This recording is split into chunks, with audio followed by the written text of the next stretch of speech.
Bihar live 7 खबर की तह तक। जीतन राम मांझी जो है आज नामांकन कराए हैं, क्या कहना चाहेंगे? देखिए, आदरणीय श्री जीतन राम मांझी जी जो बिहार के मुख्यमंत्री भी रहे, यह गया का सौभाग्य है कि बहुत दिनों बाद हमारे याद से तो ईश्वर चौधरी जी के बाद पहला कोई ऐसा प्रत्याशी आए हैं जिनसे गया लोकसभा संसदीय क्षेत्र के लोगों की कुछ उम्मीदें हैं, और लगता है कि यह उम्मीद यही पूरा कर सकते हैं, क्योंकि करीब करीब 45 वर्षों का इनका राजनीतिक अनुभव, प्रशासनिक अनुभव और राजनीति के शीर्ष पदों पे विराजमान रहे, बिहार के मुख्यमंत्री ही रहे, इससे बड़ी बात क्या है। और जितना ज्ञान अनुभव इनके पास है वह गया में करना चाहते हैं।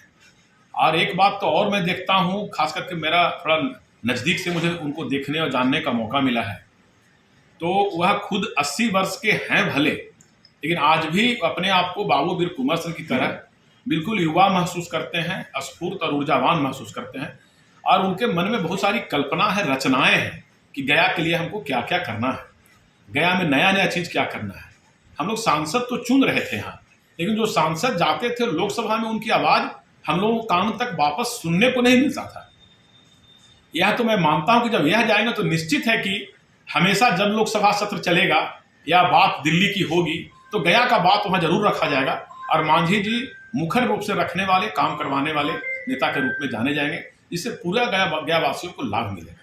दूसरा, आदरणीय हमारे देश के यशस्वी प्रधानमंत्री नरेंद्र मोदी जी से का इनका पूरा स्नेह है, दोनों में काफ़ी सौम्य वातावरण, काफ़ी सुलभ, दोनों में काफ़ी घनिष्ठता है, तो उनका भी सहयोग मिलता रहेगा।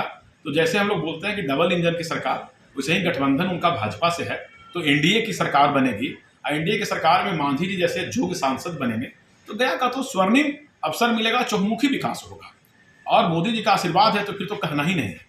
बहुत हित का बात है, बहुत अच्छी बात है कि मांझी जी गया के प्रत्याशी हैं। और जहां आज नॉमिनेशन था, हम गए थे, तो जो भीड़ मैंने देखा, और जो भीड़ थी भाड़े की भीड़ नहीं थी, वोटरों की भीड़ थी, स्वतः स्फूर्त भीड़ थी, खुद से आए लोग थे। मतलब स्थिति यह थी कि स्टेज जितना बड़ा था उसका 4 गुना लोग मैदान में थे। बाहर तो ट्रैफिक का 2 घंटे तक रहा।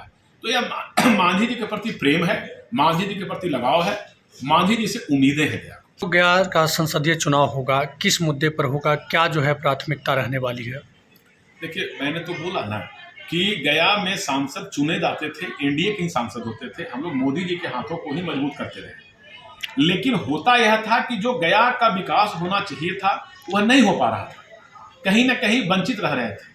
देश का विकास हो रहा था, राष्ट्र का विकास हो रहा था, उसी में हमारे गया का भी हो रहा था। ऐसा नहीं मोदी जी के राज में ही हमारा एयरपोर्ट का विकास हुआ, रेलवे स्टेशन देखिए इंटरनेशनल बन रहा है, लेकिन बहुत सारी छोटी छोटी से बड़ी बड़ी समस्याएं थी जो बड़े स्तर पे होने की जरूरत थी। जैसे कि फल्गु नदी में मांझी जी ने कहा कि सोन नदी से हम पानी लाएंगे, बिट्ठू में बांध बनाएंगे, प्लस ट्रैफिक की व्यवस्था है, ट्रैफिक में फल्गु के दोनों तरफ उनकी सड़क बनाने की कल्पना है, जिससे हमेशा जाम की समस्या गया में होती है, प्लस बड़ी गाड़ियों से चलना मुश्किल होता है। तो यह सब उनकी कल्पना है, उन्होंने कहा है कि मैं करूंगा।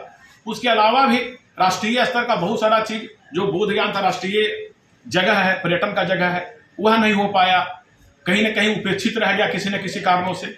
मांझी जी मुख्यमंत्री थे तो गया बोधगया के लिए बहुत विकास का काम किए, और उसके बाद वह विकास कहीं ना कहीं ट्रांसफर किसी रूप में राजगीर हो गया, बोधगया नहीं हो पाया, गया नहीं हो पाया।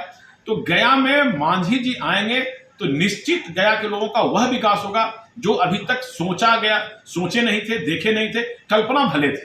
तो उस कल्पना को साकार करने के लिए जीतन राम मांझी जी को जिताना और यहाँ का उम्मीदवार बनाना दोनों हम लोगों के लिए बड़ी बात है। आदरणीय नरेंद्र मोदी जी को हम धन्यवाद देते हैं, आभार प्रकट करते हैं कि जीतन राम मांझी जैसे योग्य उम्मीदवार और उनसे गठबंधन करके गया सीट उनको दिया गया ताकि हम लोग उनको वोट देकर जिता सके।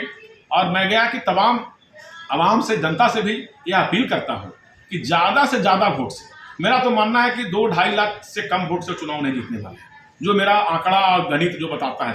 मिनिमम 2 लाख से 2.5 लाख के वोटों के अंतर से मांझी जी चुनाव जीतेंगे, और एनडीए गठबंधन में जो 400 का पार है आदरणीय नरेंद्र मोदी जी का नारा, वह 400 के पार में आदरणीय मांझी जी की बड़ी भूमिका उसमें रहने वाली है।